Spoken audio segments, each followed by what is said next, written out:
Hi, in this video I will discuss about token based authentication method of web API authentication. In the earlier video I discussed about HMAC authentication. In this video I will show how token based authentication works and how we can protect a secured resource using an access token. In this diagram you can see that user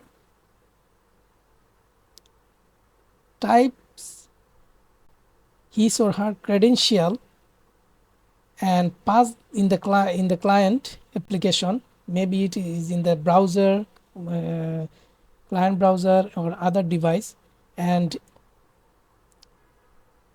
from the client that credential is passed to the authorization server. Authorization server then matches the credential with the record in the database. If that user with that credential exists or not. If that credential exists, then authorization server generates an access token and pass that access token to the client. The client then uses that generated access token in their subsequent request to the resource server. The resource server then uses this access token to validate the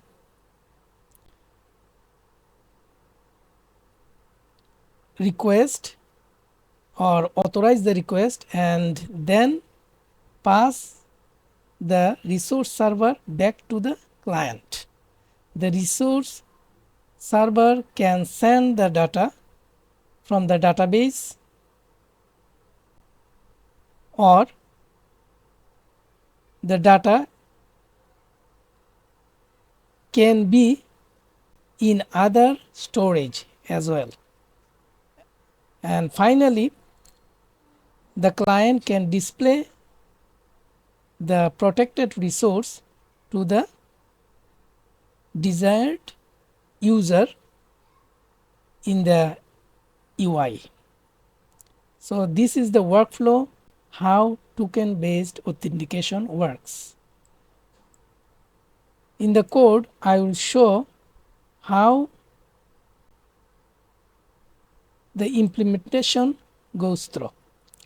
In the implementation, as I said in the diagram, user types their credential in the client application. Maybe it is in the browser. And after typing the credential, it then passes the credential in a post request, which is a login in this case. In my case, there is a login model which is just containing username and password. Maybe there can be other property according to the user or application needs.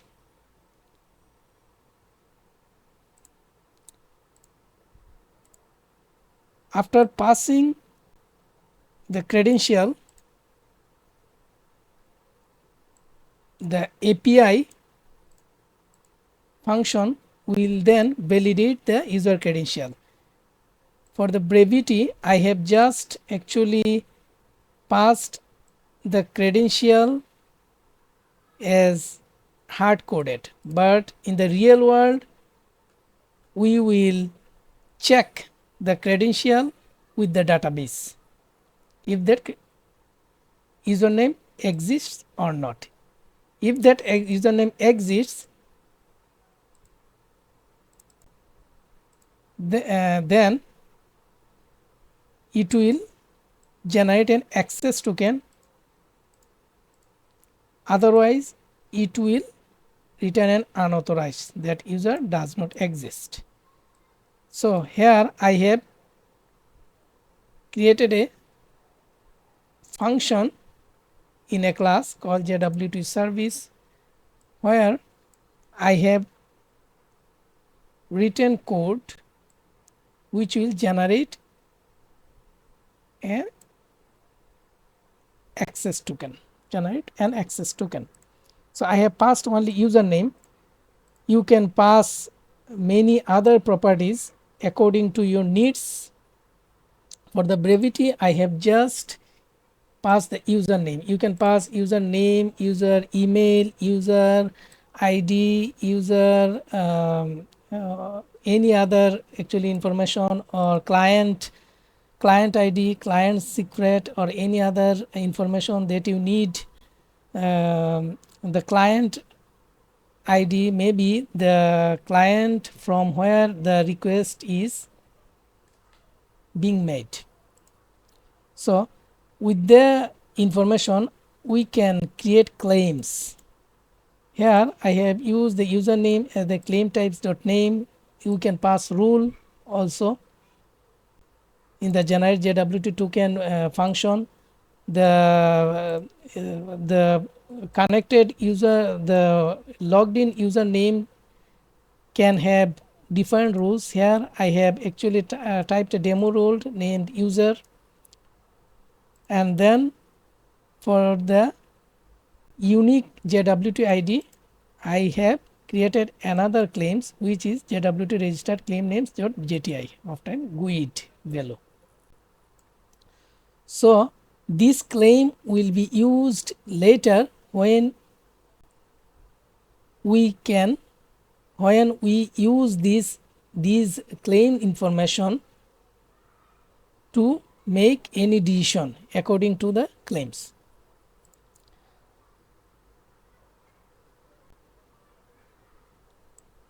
In the app setting, I have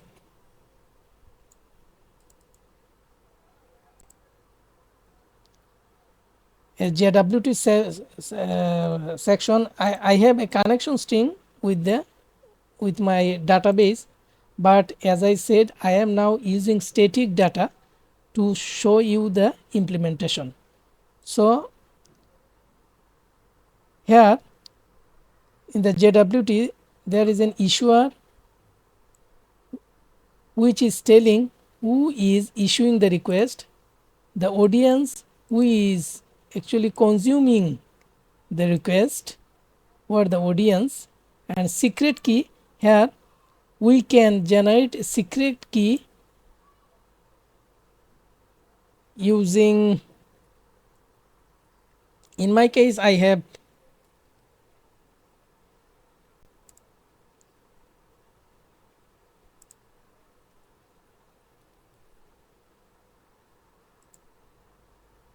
used this console application to generate a secret key. So this is the key to indicate which application is actually making the request. We can store this secret key in any secure storage like Azure Key Vault or any other secure place in your server. So in the JWT service I have used the secret key to get the key and used that key in the signing credentials and used the algorithm HMAC SHA-256 to generate the credential.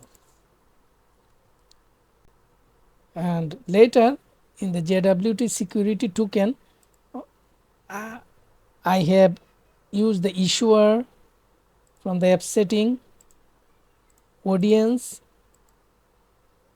claims. Here I have already claims. I have already told that you can actually build up claims with many information that you need, which can be used later in your request. Expiries. So expires here it is 30 minutes. So after 30 minutes the token will be expired and we have to generate a new access token, or we have to type our username and password again, or we can use a refresh token. I will tell about refresh token in my another video, but for now it is the property which tells that the generated token will be expired after 30 minutes, and after that the username and password needs to be typed again and pass the credential to the authorization server, and we'll need to follow the same process described earlier in the diagram.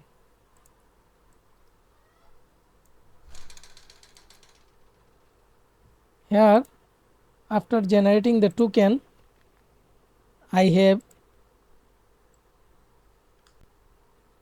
used the JWT security token handler. It is a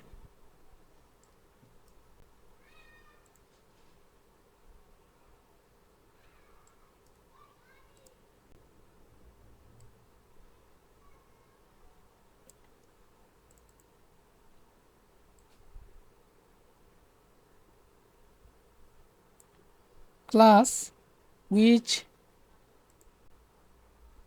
contains a method which actually writes the token. So I have passed the generated JWT token here. I want to tell about the dependency. I have used some dependencies to generate the token like JWT bearer, Microsoft Identity Model tokens, and System Identity Model tokens.jwt. These dependencies I needed to install through NuGet packages. I have used the NuGet package from here to install. I have used the NuGet package manager to actually run the NuGet command to get those packages installed. Okay, so I have get the access token, and here I will talk about refresh token later in my another video, but for now I have actually used the access token, and we'll show you how to use the access token.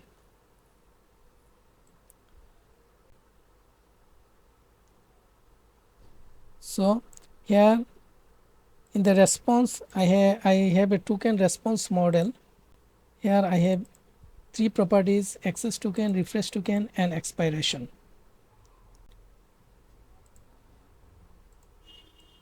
Access token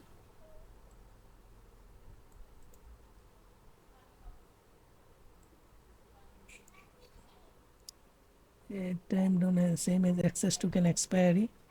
So the for now I will comment this out because I have already declared the expiration period when I generated the token, and after that I will pass the access token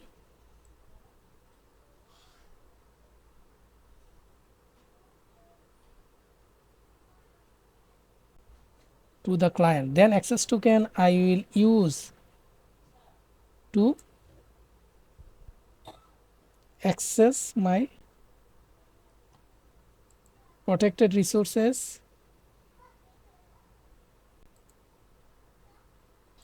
from the resource server. I have another controller called product controller, which is API.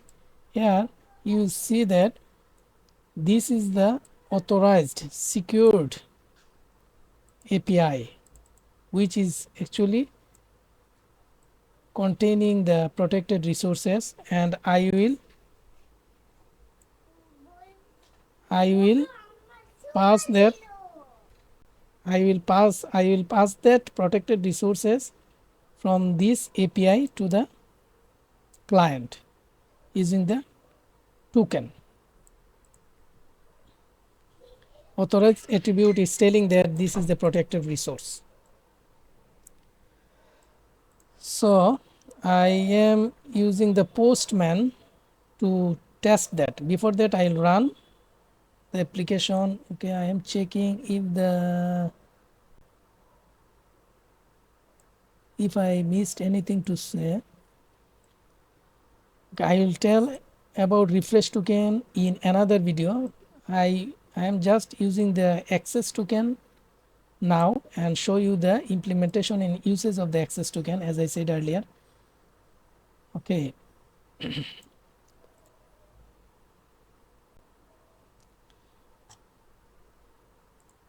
Run the application.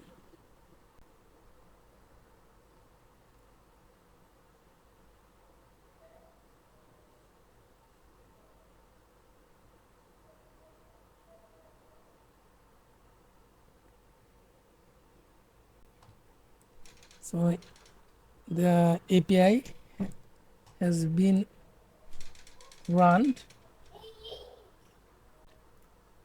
Now in the postman, for example, if I the body the row,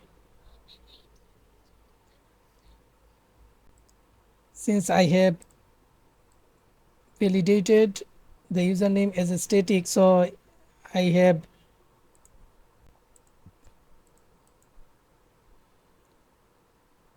passed username and password information in the validate user credentials.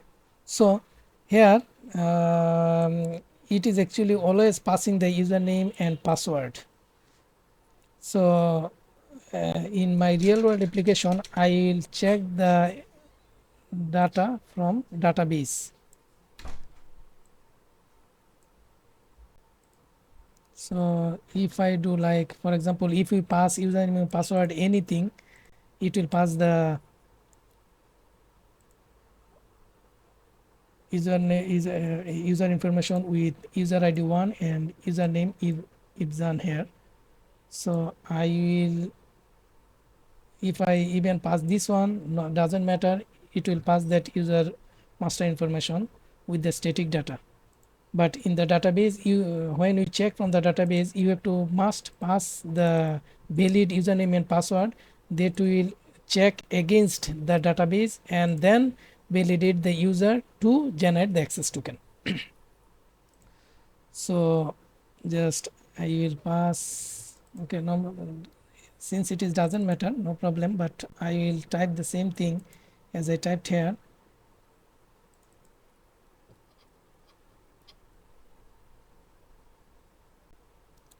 If I send this,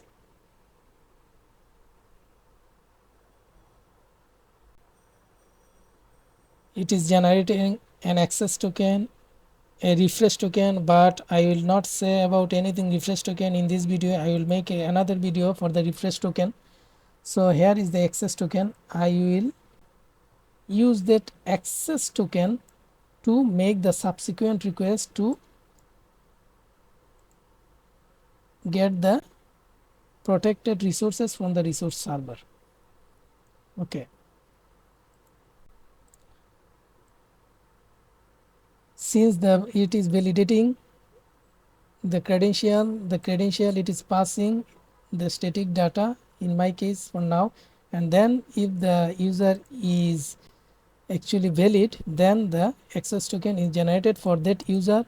I can pass other informations actually like user ID, user email and other user rule and all the things to actually generate the claim, to build the claims, so that the claims will be used later in my other request when I try to access the protected resource.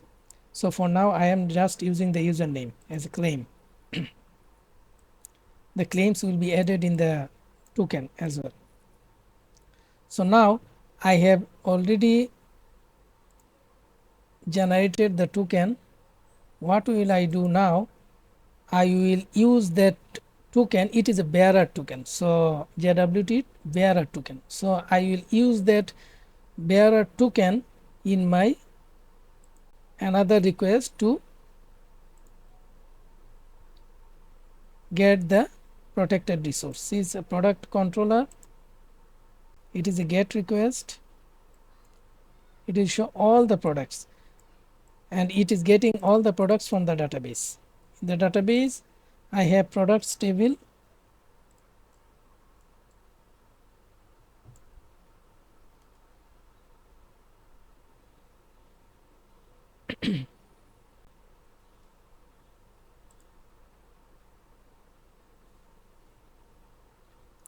It is containing one data. I will see that data. In the authorization header, and the token should be passed in the authorization header of the request. So this is bearer token. I'll copy and paste the bearer token, and then if I send this, it is showing me the data.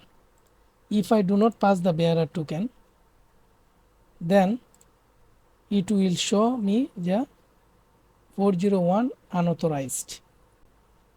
So it is not able to access the data since I have authorized.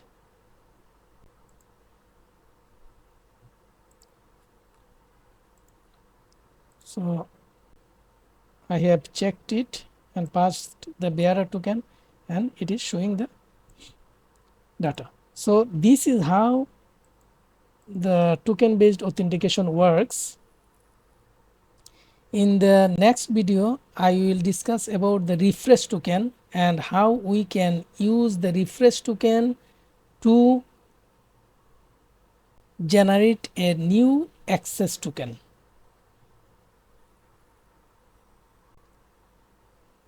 Thank you.